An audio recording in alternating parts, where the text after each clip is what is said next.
قرآن مقدس میں رب قدیر جل جلالہ نے ارشاد فرمایا وَتُوبُوا إِلَى اللَّهِ جَمِيعًا أَيُّهَا الْمُؤْمِنُونَ لَعَلَّكُمْ تُفْلِحُونَ۔ تم سب مل کر اے ایمان والو اللہ سے توبہ کرو، اللہ کی بارگاہ میں توبہ کرو۔ اے میرے کریم، کیا اس توبہ کی وجہ سے ہمیں کوئی فائدہ بھی نصیب ہوگا؟ تو قرآن کہتا ہے تاکہ تمہیں کامیابی سے ہمکنار کر دیا جائے۔ توبہ کامیابی کا بہت بڑا ذریعہ ہے۔ توبہ کے ذریعے بندہ وہ اللہ کے انعام کو پا لیتا ہے جو بہت سارے اعمال کی وجہ سے حاصل نہیں ہو سکتے۔ اور یہی وجہ ہے کہ حضرت آدم علی نبینا علیہ الصلاۃ والتسلیم سے لے کر آقا کریم رؤوف الرحیم علیہ التحیۃ والتسلیم تک، اور میرے آقا صلی اللہ تعالی علیہ وسلم کے بعد سے صحابہ، تابعین، تبع تابعین اور اولیاء کاملین کی حیات طیبہ اٹھا کر دیکھو تو خدا کی قسم ان کی زندگی کے اندر توبہ کثرت سے آپ کو ملے گی، کثرت سے توبہ ملے گی۔ بڑا فرق ہے اس امت کے اندر اور اللہ کے نیک بندوں کے اندر، بڑا فرق ہے۔ ہم گناہ کر کے توبہ نہیں کرتے اور وہ نیکی کر کے توبہ کرتے تھے۔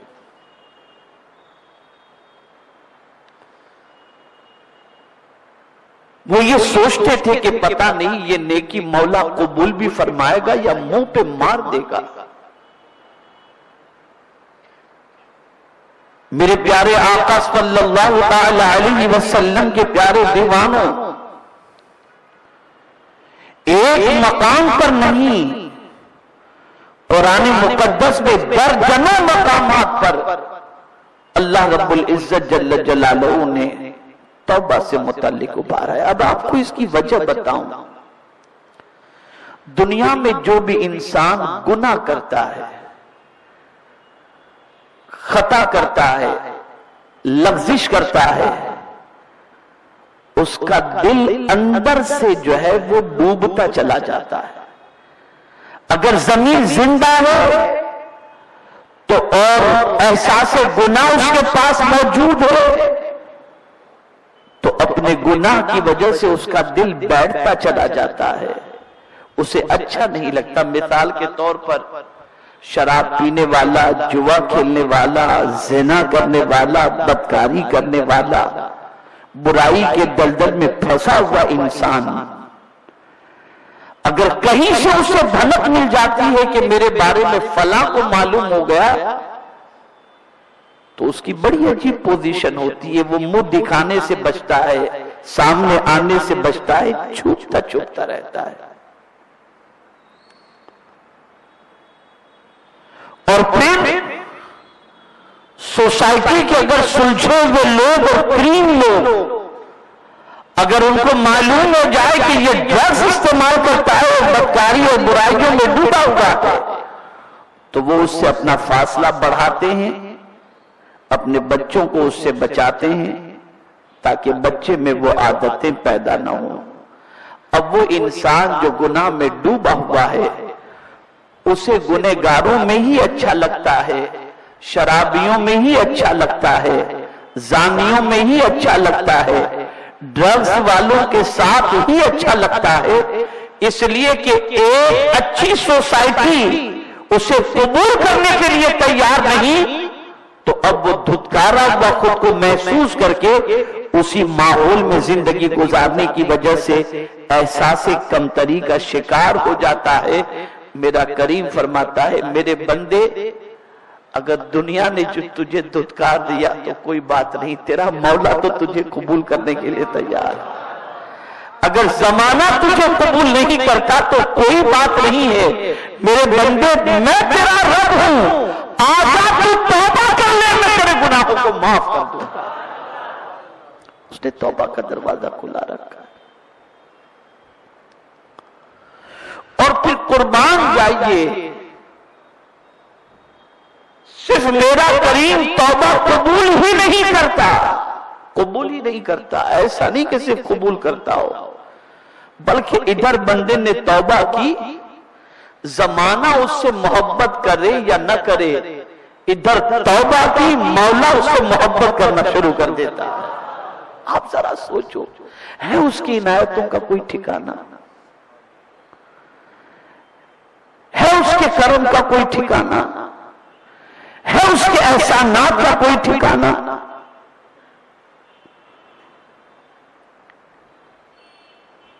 وہ کریم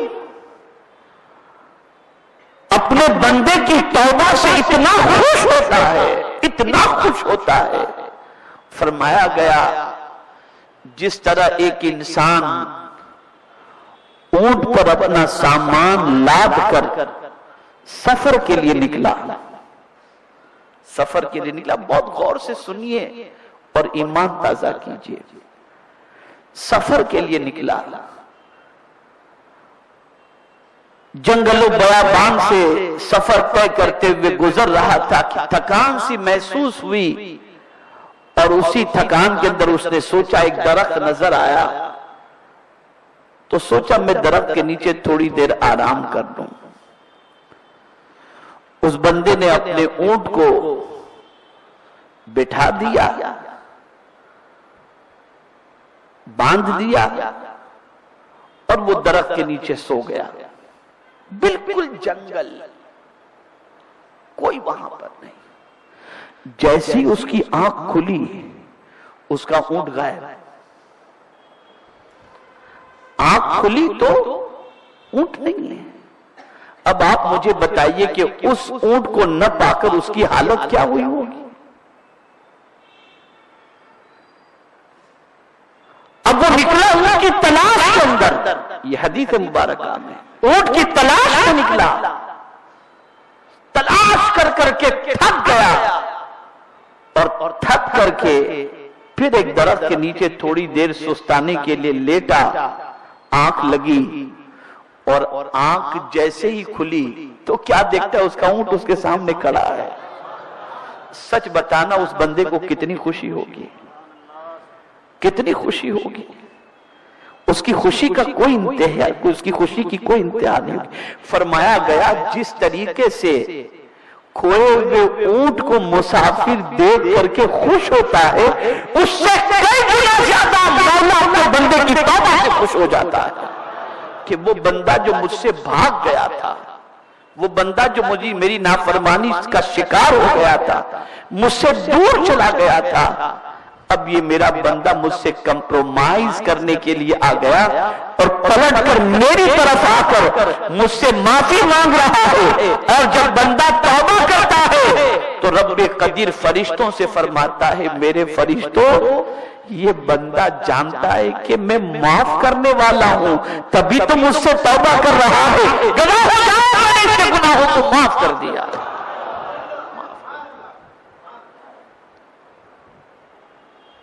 کیا ہو گیا مسلمانوں کو کہ اتنے کریم رب کی بارگاہ کے اندر بھی توبہ کے لیے تیار نہیں؟ گناہ پر گناہ ہم کیے جا رہے ہیں، نافرمانی پر نافرمانی کیے جا رہے ہیں،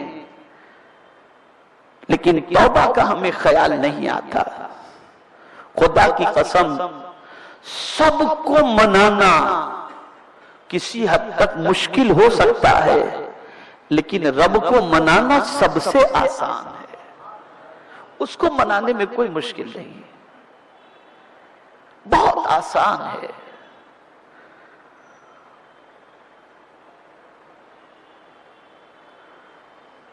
آپ مجھے بتائیے، ایک بچہ جو ماں کا مجرم ہے، ماں کا نافرمان ہے، ماں کو اذیت دینے والا ہے،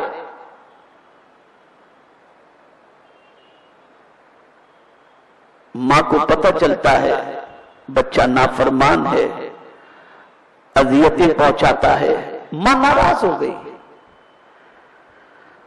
بچے کا ضمیر بیدار ہوا کہ میری ماں مجھ سے ناراض ہے، مناؤں کیسے؟ خدا کی قسم بچہ کچھ نہ کرے، ماں کے پاس ہاتھ باندھ کر کے روتا ہوا کھڑا ہو جائے یا ماں کی گود میں سر رکھ کر کے رونا شروع کر دے، ماں فوراً سینے سے لگا لے گی میرے بیٹے جا میں نے تیری ساری غلطیوں کو معاف کر دیا. فرمایا گیا چند آنسو کے قطرے آنکھ سے نکلتے ہیں تو ماں معاف کر دیتی ہے، پروردگار بھی اپنے بندے کے گناہوں کو معاف فرما دیتا ہے. وہ ماں سے زیادہ مہربان ہے، وہ ماں سے زیادہ مہربان ہے. آج جتنی بھی مصیبتیں ہمارے سر پر منڈلا رہی ہیں، چاہے روزی کی تنگی ہو، چاہے بیماریوں کا دروازے پر دستک دینا ہو، چاہے زمانے کے ظلم و ستم کے ہم شکار ہوں، یہ جو کچھ ہو رہا ہے قرآن کہتا ہے ما اصابک من مصیبت فبما کسبت ایدیکم، جو مصیبتیں تمہیں پہنچتی ہیں وہ تمہارے ہاتھوں کی کمائی ہے. ہم نے جو کچھ کیا وہ اس کا نتیجہ ہمارے سامنے ہے، اس کی وجہ سے پریشانیاں ہمارے سامنے ہیں. تو اب کیا کرو؟ تو میرا مولا چھوڑنا نہیں چاہتا کہ میں اپنے بندوں کو چھوڑ دوں، تباہ کر دوں، برباد کر دوں، نہیں، وہ چاہتا ہے آ جاؤ، پلٹ آؤ میری طرف. اور فرمایا تم اگر ایک بالشت میری طرف بڑھو گے نا تو میری رحمت ایک ہاتھ بڑھے گی تمہاری طرف. اگر تم میری طرف چل کر کے آؤ گے تو میری رحمت دوڑ کر کے تمہارا استقبال کرے گی. ذرا آؤ تو صحیح میری طرف، آؤ تو صحیح. اور پھر جب بندہ اس کی طرف بڑھتا ہے تو پھر اس کی رحمتوں کا کیا کہنا، کیا کہنا اس کی رحمتوں کا. ایسی پناہ نصیب ہوتی ہے اور ایسی معافی نصیب ہوتی ہے جس کی کوئی انتہا نہیں.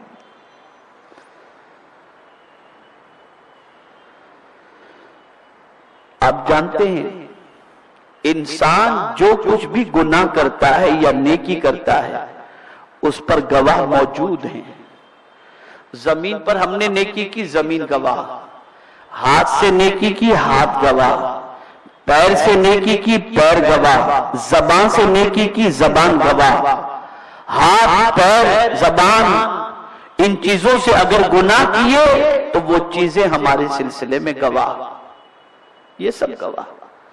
تو اب سوال یہ پیدا ہوتا ہے یا اللہ ہمارے گناہ پر تو اتنے سارے گواہ موجود ہیں، اگر تو نے معاف بھی کر دیا اور قیامت کے دن ان لوگوں نے گواہی دے دی تو ہمارا کیا ہوگا؟ اس لیے کہ قیامت میں تو ہاتھ بھی بولے گا، زبان بھی بولے گی، پیر بھی بولے گا. تو اے میرے کریم قیامت میں پھر ہمارا کیا ہوگا؟ ہم نے تو معافی مانگی، تو نے معاف کر دیا، لیکن یہ سارے گواہ موجود ہیں تو جواب آتا ہے میں ایسے ہی معاف نہیں کرتا. جب معاف کرنا چاہتا ہوں تو اس طرح سے معاف کرتا ہوں کہ جن چیزوں نے تمہارے اعمال کو دیکھا یا گواہ ہے تمہارے اعمال پر، ان سب کے اندر سے یہ ساری چیزوں کو مٹا دی جاتی ہے. اب قیامت میں یہ تمہارے خلاف گواہی نہیں دیں گے. کتنا کرم ہے. اور میں آپ کو بتاؤں توبہ وہی کرتا ہے جس کے دل میں اللہ کا ڈر ہو،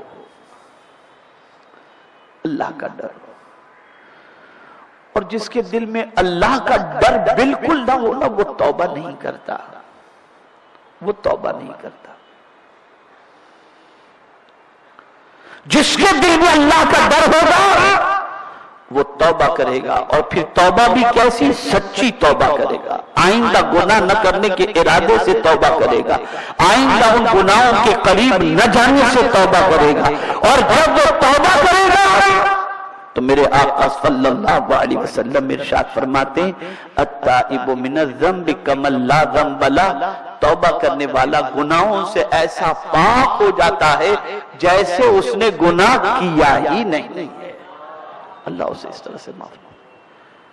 اور میرے کریم کی شان میں آپ کو کیا بتاؤں اس کریم کی شان، اس پروردگار کی شان. میرے آقا صلی اللہ علیہ وسلم مسکرا رہے تھے. صحابہ کرام علیہم الرضوان نے عرض کیا یا رسول اللہ صلی اللہ علیہ وسلم تبسم فرمانے کی وجہ؟ تو آقا صلی اللہ علیہ وسلم فرماتے ہیں جانتے ہو قیامت میں ایک بندے کو پروردگار طلب فرمائے گا، وہ بندہ حاضر ہوگا، اور جب وہ بندہ حاضر ہوگا تو اس بندے کے سامنے اس کے چھوٹے چھوٹے گناہ پیش کیے جائیں گے، اور پھر رب اس سے پوچھے گا میرے بندے یہ گناہ تو نے کیا، یہ کیا ہے نا تو نے؟ وہ بندہ اقرار کرے گا لیکن اندر ڈرتا ہوگا، یا اللہ چھوٹے چھوٹے گناہ بھی سامنے آ گئے، ڈرتا ہوگا اندر. رب کے سامنے اقرار کر رہا ہاں مولا میں نے کیا، ہاں مولا. اب وہ سوچتا ہے کہ چھوٹے گناہ تو آ گئے، اگر بڑے گناہ بھی سامنے آئیں گے تو میرا کیا ہوگا؟ یکے بعد دیگر ایک سے ایک چھوٹے سے چھوٹے گناہ اس کے سامنے پیش کیے جائیں گے. وہ دیکھے گا اور قبول کرتا چلا جائے گا ہاں یہ میں نے گناہ کیا، ہاں یہ میں نے گناہ کیا. رب قدیر جل جلالہ ارشاد فرمائے گا میرے بندے جا، میں نے تیرے سارے چھوٹے گناہوں کو نیکیوں میں بدل دیا، نیکیوں میں بدل دیا. تو اب وہ کہے گا مولا میرے کچھ بڑے گناہ بھی باقی رہ گئے ہیں. سرکار فرماتے ہیں جب بندہ یہ کہے گا تو مولا اپنی شان کے مطابق ضحک فرمائے گا، تو مولا کو ضحک کرتے دیکھ کر میں بھی مسکرا اٹھا. یعنی آپ مجھے بتاؤ دنیا کے انسان کی پوزیشن تو یہ ہے کہ آپ اس کی ایک مرتبہ نافرمانی کرو تو وہ کہتا ہے اگر آئندہ کیا نا تو میں چھوڑوں گا نہیں، ایک بار معاف کرتا ہوں اب معاف نہیں کروں گا. لیکن اے میرے کریم تیری عظمتوں پر کرو. بندہ 70 مرتبہ گناہ کر کے توبہ کرتا ہے، وہ 70 مرتبہ معاف فرما دیتا ہے، وہ معاف فرما دیتا ہے. پھر بھی اس کی طرف آنے کو بندہ تیار نہیں. اس نے کیوں بڑی راتیں رکھی؟ معاف کرنے کے لیے. اس نے کیوں بڑے دن رکھے ہیں؟ معاف کرنے کے لیے. یہ بڑے دن، بڑی راتیں، بڑے مہینے، بڑے دن کے روزے، یہ سب چیزیں معاف کرنے کے لیے. وہ چاہتا ہے کہ رسول گرامی وقار صلی اللہ علیہ وسلم کی امت کی بخشش ہو جائے. لیکن افسوس، 100,000 افسوس، اس امت کے پاس سب چیز کے لیے ٹائم ہے، اللہ سے معافی مانگنے کے لیے ٹائم نہیں، توبہ کرنے کے لیے ٹائم نہیں. تو میری آپ تمامی حضرات سے گزارش ہے مقدس مہینہ روزانہ توبہ کرو. رات کو اٹھو، مصلی کو بھیگ ڈالو، آنسوؤں سے تر کر ڈالو، رو رو کے اس کو مناؤ، اس سے معافی مانگو. مجھے بتاؤ ہم میں کون ہے جو اپنے گناہوں کی سزا بھگتنے کی طاقت رکھتا ہے؟ کوئی؟ سر میں درد تھوڑی دیر برداشت نہیں ہوتا تو اللہ کا عذاب کہاں سے برداشت ہوگا؟ قبر کا عذاب کہاں سے برداشت ہوگا؟